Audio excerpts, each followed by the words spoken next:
Welcome to another episode of The Brand Called You, a podcast and video show which brings you leadership lessons, knowledge, and experience from hundreds of successful individuals from around the world.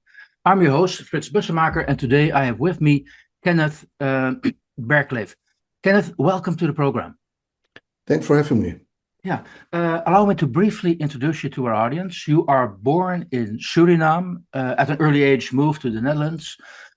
You first became a tax inspector after your studies, but then moved to being an entrepreneur, investor in sport tech and media. You are the founder and chair of the International Sports Group. So again, welcome to the program. Now, in my presentation, in my preparation of this presentation, as mentioned, you first lived in Suriname, but I read you lived with your grandmother and then moved to the Netherlands to live with your mother again. So I'm assuming your mother already lived in the Netherlands. So what does that mean for a young child if you find yourself not living with your own parents, but with your grandparents? Well, initially, my parents divorced when I was 2, and then I stayed with my grandmother for 2 years, with my auntie for another 4 years. My mother went to Holland and had all kinds of jobs, and the kids were left in Suriname. And every year, when she saved enough money, she could have one kid transfer from Suriname to Holland. So it was a very special period in my youth, and also when the whole family was joined together. We were with 7 kids, single mother. So you can imagine we lived in very poor circumstances. And that had I would say, a big impact on me, because from a very early age, I understood that nothing comes for free. If you want to have something, you have to work for it. I was 7 when I came to Holland. On the year of my 8th birthday, I had my first job. And that meant that I had to take the tram from one part of the city to the other part of the city, and had to start at 8 o'clock with a milkman delivering milk to merchants that needed his goods. And the milk was, of course, in glass bottles. I can tell you, if you do that on that age in the winter, when you're not, let's say, used to these effects, it teaches you something. It teaches you discipline because you have to show up in time. Yeah. It teaches you resilience, because I can tell you that tears were rolling down my cheeks in these harsh weather conditions. But still, I decided not to quit. I started at 8 o'clock in the morning, finished at 6 o'clock in the evening. So it was a rough time. It's almost unimaginable in this day and age that an 8-year-old kid would have a job with those hours and those conditions. Yeah. It is what it is. It made me stronger. It made me tougher. It made me understand really that if you want to have something, you have to work for it. And that, in essence, was a part of my life. When I was 16 years, I got a job in a boutique in fashion, and that was really, really good, because in that particular place, I learned how to sell things. I also found out that it came naturally for me, selling things. So we have to sell, of course, fashion in a high-end fashion store. Just in my early 20s, I decided, okay, if fashion would be my trade, I thought, because it was very nice working there, Yeah. maybe I could do something that, nobody did before. So what I did, I went to this particular place where you could buy old jeans and also worn out jeans. Yeah. I have to stop this. Worn out jeans, and also leather clothes, and you could buy them in bulk. Yeah. So I bought this material, had it washed in a certain area, and then stitched it together in order to create a jacket. A jacket created out of material that was not supposed to be one jacket because it was old jeans and old Yeah. leather clothes. But what happened there is that I bought the material, had it made. Cost price was about 25 euro or guilder at the time, and I sold it for 125. So I made 100 euro profit on these goods. I can tell you, when a friend of mine worked at the television station, I asked him if he wanted to have one famous DJ wear that jacket, and he did. So after on MTV, that DJ was presenting his show in my jacket. I sold about 6,000 of those jackets. So that was the first time I thought to myself, okay, I can do sales. I Yeah. can create something that wasn't there before, and I can have an audience, liking it, Yeah. paying a price for it, and make a healthy profit with it. This is So still, and you're still 16 at the time. You're telling the no, story. I started with 16 in fashion, and this Yeah. was, I would think, 2021. Yeah. Again, extremely young. So you're describing the beginning of a career, entrepreneur, creating things, innovative. We'll get to that later.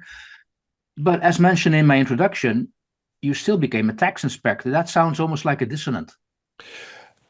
It it was, because if you look at my scholarship, I did my high school, and Yeah. after high school, I managed to do education to be a teacher in primary schools. Yeah. And then there was a lot of unemployment at the time in the teaching department, so I decided to do something else, and I applied for a job with the tax administration Yeah. in order to have a living during the daytime, and during the nighttime, I decided to study law. So I did two studies in one specific period. I think I can say that I was kind of a bright student because I finished law school in 3 years and 3 months. Is this the result of, you could say, handing out milk when you're 8 years old? Yes, doing both, The let's discipline. say, discipline. Yeah, doing both educations in one go. During the daytime, I was trained to be tax controller. During the evening, I studied law in the university at Amsterdam, and that is really tough. Yeah. I did this. I'll give you an example of discipline. If you want to do two studies in 3 years and 3 months, you have to be very disciplined. So I had where I was living in a certain house. That house had a kitchen, and in the kitchen there was this cupboard. No room, no windows, just a light bulb. So I created a desk in the cupboard. I went into that cupboard strictly 8 o'clock in the morning. Yeah. I went out 12 o'clock in the afternoon. So for 4 hours, I was totally by myself in that cupboard doing the study. And I did it 7 days a week, 3 years in a row. And therefore, I could graduate as a tax controller and also finish my law school. What was driving you? What drove me is, when I started, I was very poor. I saw the harsh conditions my mother was coping with. I saw the harsh conditions that we were living in, and I thought to myself, on a very young age, this is not the life I want to live.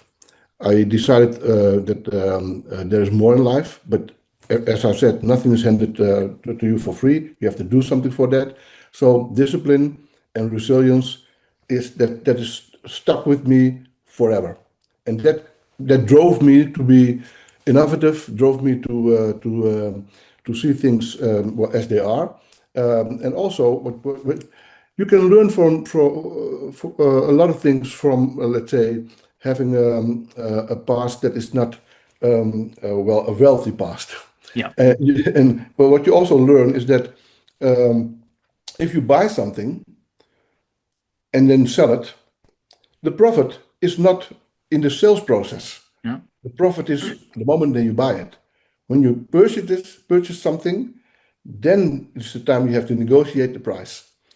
And if you can purchase it as low as possible, then you will make a profit. If the purchase is not good enough, you will never make a profit. So all these things you learn on the go, but these are lessons, well, learned. Life lessons almost, the way you describe it. So again, okay, so chronological order, became a tax inspector. How long did you do that?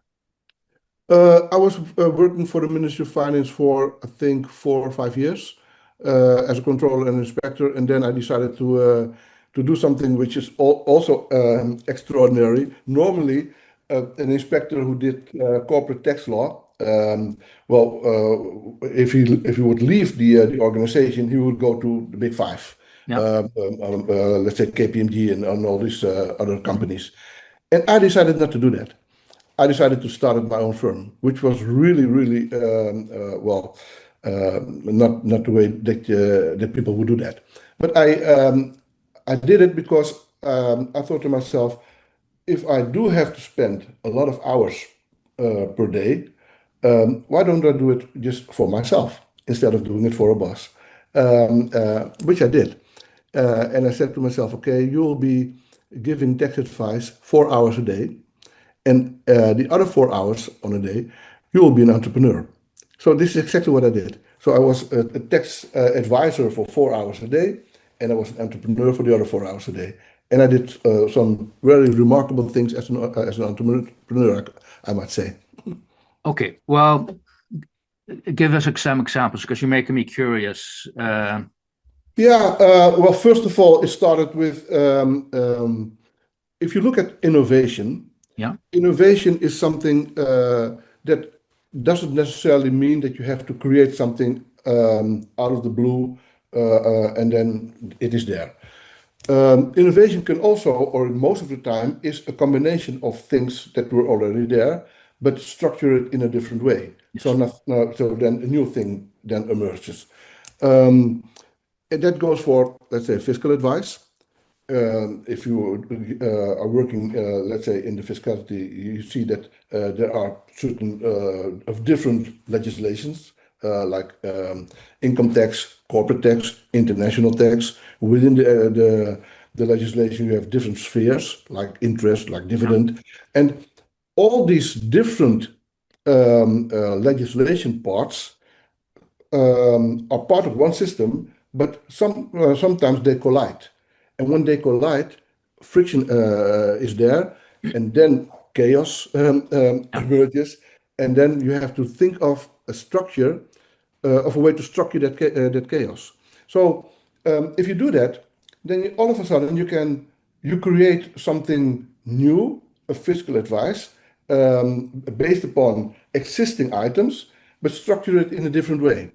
So I did it with clothing. I did it with fiscal advice. I did it with real estate. I did it with. I was one of the founders of interactive television. You watched television during the first years of the 90s, and you could see television. But a group of people had, let's say, when they watched television, they didn't only see the subtitles. They would see a commercial, had their remote control in their hand, and then on their television, a question was asked in the subtitle, "Do you want a coupon?" And they just pressed their own remote control, and then a printer would print out a coupon based upon our technology. They could go to McDonald's and get a free hamburger. That was never done before. So it was also very creative. It was very innovative, and it was the first time that I made use of a database, and in order to get a lot of information into the database, structure that information in a different way, and then make money of that. Yeah. And that's exactly what I'm doing right now. Kenneth, I definitely see a trend in your thinking, in your approach to entrepreneurship. Very, very interesting. But also, indeed, now I'm curious because at a certain moment you started International Sports Group. Mhm. Um, could you explain to us, A, what it is and how were you, how did that happen? Well, it happened based on upon my fiscal advice Yeah. company, because I gave advice to a certain individual working with one of the best renowned clubs in in Holland, and so I came into that club. And if you are working in a professional club, your well, most valuable asset are of course the players. And then I saw how they would cope with information from their players. So if you work with a club, within the club, and you are a secretary or a coach or a physiotherapist, you do on a daily basis something that relates to an individual. And all the information that they had, they wrote down in a scribbling book. And the scribbling book was stored in a cupboard. If you didn't have access to that cupboard, you didn't have access to the information. So can you imagine you are a technical director and there's a transfer window? Within that transfer window, 1 month, 3 months, you have to make a very rapid decision. Do I buy him? Do I sell him? Do I lease him out? Do I raise his salary? Whatever. And how do you make that decision? Is it based upon gut feeling or is it based upon information? If you have to go to each and everybody working in that club to give you information, because information is shared all around the place, information is well, not centralized. And this is what I thought to myself: why are sports organizations living in an analog world? Why didn't they have made the transition from analog to digital yet? And Yeah. can I help them with that? So can I come up with a system that can, let's say, provide you the possibility to collect the data and store that centrally, manage it centrally, and then distribute it from a central point. And this is exactly what ISD does with ITPRO. Uh, this reminds me and of the film Moneyball. Yes, Uh, definitely. Was Moneyball a part in your innovation? And for the people who don't know the film Moneyball, this is about an American baseball team who hired somebody who understands statistics. Yeah, Moneyball Data. is a very good example because Moneyball is, from a performance point of view, it is analytics of data of players. Yeah, And based upon the analytics, you could say, well, this guy has these type of statistics. yeah. And then if you buy him and put him in a team and replace him for somebody else, the team might do Yeah. better. So analytics is just a part of what you do as a performance manager. You have to deal with training, you have to deal with matches, you have to deal with nutrition, you have to deal with GPS, heart monitoring, heart rate monitoring. So a lot of data is well, is available for you. But if you have one container and that container is filled with 40, 50 data sources, then, well, you are overwhelmed with the data. Yeah. And when Moneyball is just one piece of data, just the analytics of the game, all the other data points are on top of that. So you need a structure to actually provide you the possibility to manage that data. Hmm. And before I took that role upon me, it wasn't there in the world. It was definitely not there in the entire world. And I thought, how come in America or in any other place they should have created a system like this? It's exactly what I was thinking of. They're so hungry. Yeah, Everything is a statistic there, but yeah, it wasn't there. So it wasn't there. that If was you the look, opportunity. I started this in 2003. If you look at the bigger organization in America right now, like Teamworks, Kidman Lab, Huddle, uh, either they just started or they weren't even there in 2003. The big boom in sport tech and data came from 2015. Before 2015, I would say sports was living in the Stone Age. Everything was done manually. Now we are working in a computerized organization where when I first went to a club and one of the head trainers saw me coming in with my computer, he said to me, Kenneth, what are you doing here? It doesn't smell like grass. It doesn't smell like the locker room with your computer. So what is this? He was totally unaware that a computer might help him work much more efficiently, get much more results from his labor, his efforts in training and in matches. So gradually, that became common knowledge. Yeah. And I also said you were able to share this, get the backing of a couple of very well-known soccer players of Mhm. global fame. Yeah. You share a little bit about how that happened?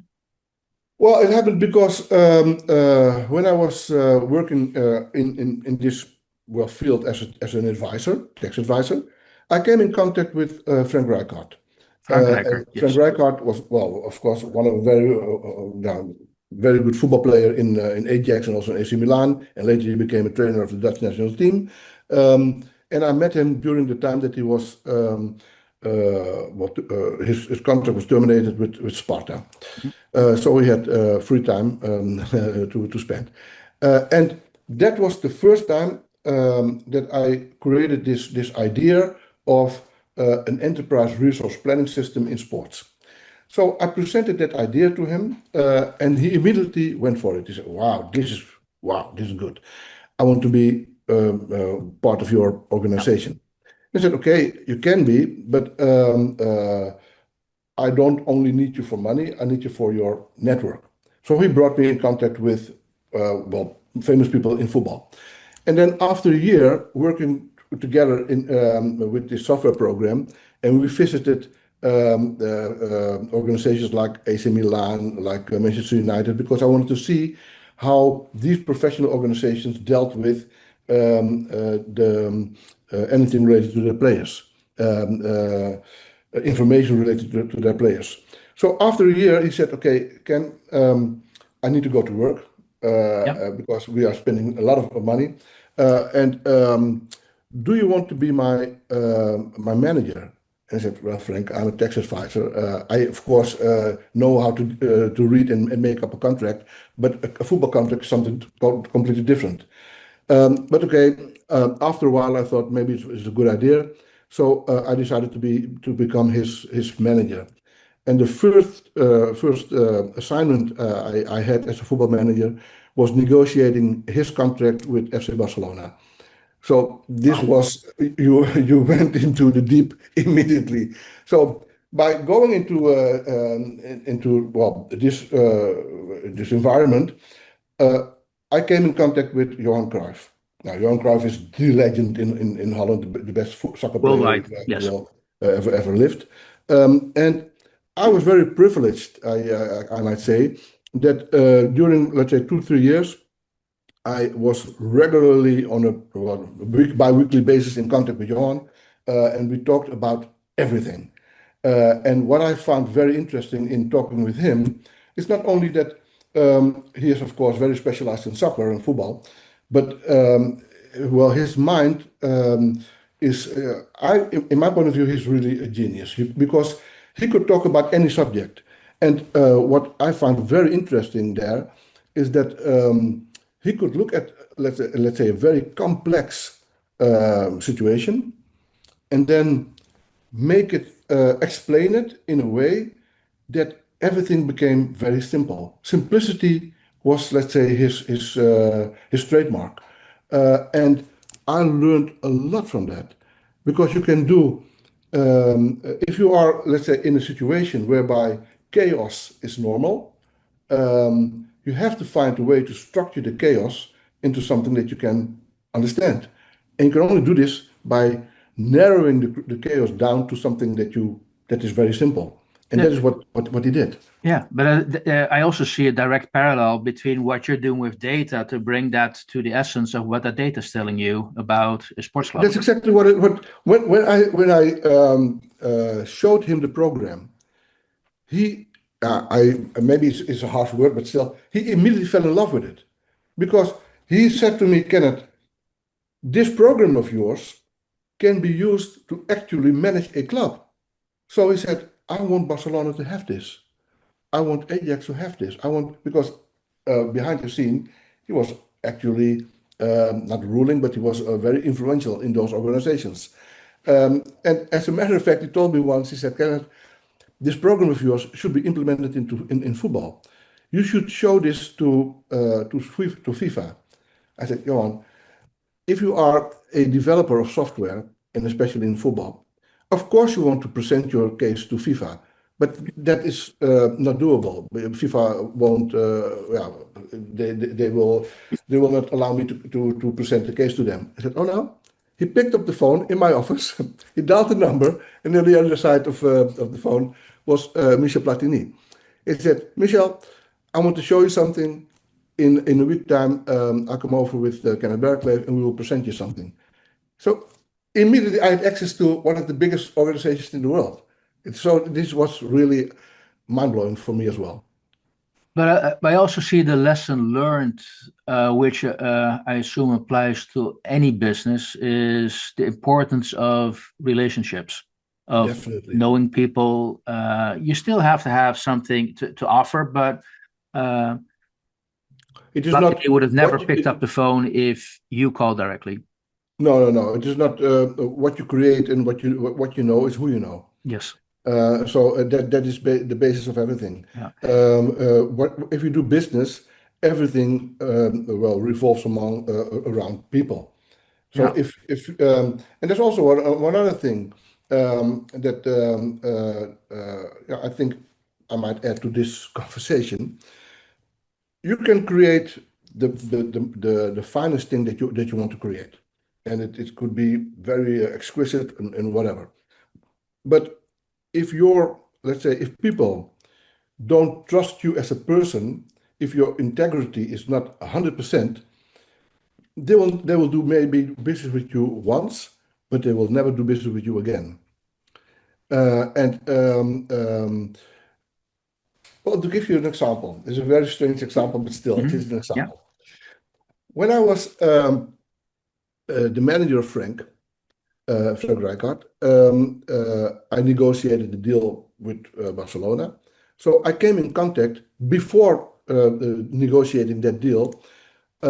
I came in contact via Johan Cruyff with his lawyer.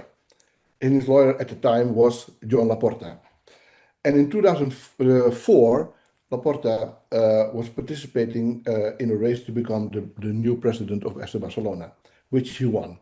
And then I was introduced to him as to negotiate a deal for Frank. So we worked together for I think 2 or 3 years, and then I decided to stop my work as a consultant as a manager for football players. So I haven't seen or I haven't spoken to Laporta for I think 20 years. Just this week, I decided, well, the program that we have right now, the ITERPRO program, is such a good program. I think it would be wise for him to know the existence of a program like this. So I had his telephone number and I just sent him an app. I said, well, if you have time, maybe you can give me a call. We're talking about a guy who is the president of FC Barcelona, who I did speak for 20 years. In 2 hours later, he called me back. Hey, Kenneth, it's so nice to see you. So nice to hear from you. What is it that you want to talk about? I explained the program. He said, I'll arrange a meeting for you with the head of IT, with my CEO, and we will discuss your program. And that has everything to do with integrity. It's not so that he likes me, because what is that to like 20 years Yeah. in the future? No, there was a sense of, yeah, the business that I did and the way I did it, he liked it very much. And it also makes you think of always invest in the future when you have a relationship with somebody, realizing you're going to meet them maybe 10, 20 years down the road. Yes, definitely, definitely. Hey, Kenneth, I'm fascinated with all the stories you're telling, and I see a common thread in what you call innovation is also the result of being able to have a unique view, a unique perspective of, you could say, what you see around you. And if it's either football or tax, that's it. Is that something you have, or is it something you can cultivate and learn? Well, there's nothing new under the sun. It is not so that I invent the way people do business or interact with each other. But there are some basic elements that you need to apply to any circumstances. Yeah. So if you want to achieve something, a lot of people say, I want to be a millionaire, and the only thing they do is buy a lottery ticket. So that is not the way to become a millionaire. So you have to be disciplined in what you do. You have to have some form of resilience, because failure or setbacks are inevitable. It will happen to you 100 times, and and if you can cope with that, and if you don't believe in yourself, yeah, then this life is not for you as an entrepreneur. Yeah. So discipline, resilience, believe in yourself, and of course, you have to create this aura around you, this attitude that people think, okay, yes, I will give him a chance, because if you believe in yourself and you can translate or transfer that belief to somebody else, they will believe in you as well. And then that is, I think, well, maybe that is my trademark. Yeah. Well, Ken, I want to expand on that just a little bit, because you've already answered so many questions I even haven't asked yet. So I want to thank you for that. But to end off this great interview, Ken, couple of first question: how would you describe yourself? How do you want the world to remember you? What is your brand? My brand is innovation. I create, let's say, structure there where there was no structure before, and I add value to that structure, and then sell it for a price. So this is what I do: create something that wasn't there, and now people are using it. If I look, let's say, if I look at your question from a legacy point of view. Mm-hmm. I might say that 20 years ago, the world in sports wasn't using automation at all. If I talked about the usage of a video analyst or a data science, well, nobody was thinking about that. Now we are 20 years farther on the road, and you see that there are some corporations, especially in America, who have a market value of €1 billion, $1 billion, and they are doing exactly what I predicted that people would be doing 20 years ago. So the vision was there, the execution was there in another way, but the message was picked up by certain individuals who created their own business. So I take pride in the fact that my vision actually came true already. So the legacy has already been formed. Hey, Ken, I'm going to leave it with that. There's, I think, so many more questions. We've ran out of time, so I might want to invite you back to continue our discussion. But for now, I want to thank you so much for, well, sharing your insights with your great work so far. Again, Ken, thank you for being on the Brand Called You. Well, thank you for having me, and it was a pleasure talking to you. Thank you for listening to the Brand Called You videocast and podcast, a platform that brings you knowledge, experience, and wisdom of hundreds of successful individuals from around the world. Do visit our website www.tbcy.in to watch and listen to the stories of many more individuals. You can also follow us on YouTube, Facebook, Instagram, and Twitter. Just search for the brand called You.